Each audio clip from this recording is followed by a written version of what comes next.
Mesdames et messieurs, bonjour et merci de nous suivre. Le président du Faso, Roch-Marc Christian Kaboré, a offert un dîner à la gouverneure générale du Canada, Julie Payette, et sa délégation.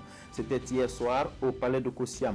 Et l'occasion a été saisie pour magnifier les relations d'amitié entre le Burkina Faso et le Canada. Au cours de ce dîner, Julie Payette a été élevée à la dignité de la Grande Croix de l'ordre burkinabé.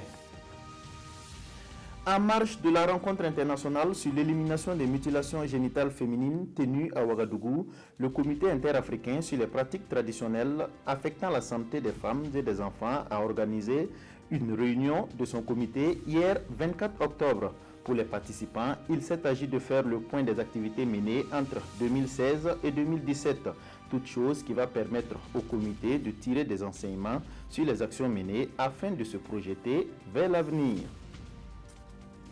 Il se tient à Ouagadougou un atelier de sensibilisation sur le traité du commerce des armes.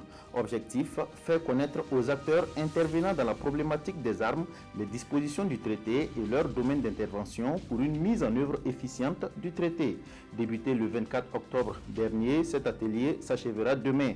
Les participants seront aussi outillés sur le système national de transfert des armes. Parlons d'un geste de solidarité, celui du Japon envers le Burkina Faso.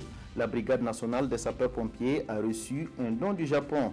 Il est composé d'un véhicule anti-incendie et plusieurs autres équipements. Cet élan de solidarité fait suite à la signature de 2 conventions entre le Burkina Faso, le Japon, l'association Faso-Japon Solidarité et la mairie centrale de Ouagadougou.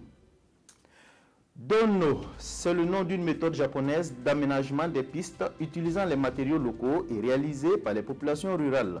Une méthode à succès qui est implémentée au Burkina Faso à travers un projet porté par l'ONG japonaise Corée Burkina.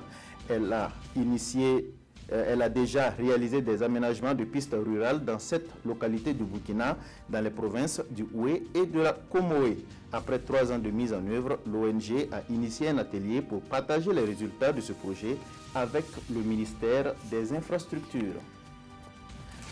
Voilà, c'est tout pour ce flash. L'information, c'est tout à l'heure à 13 h.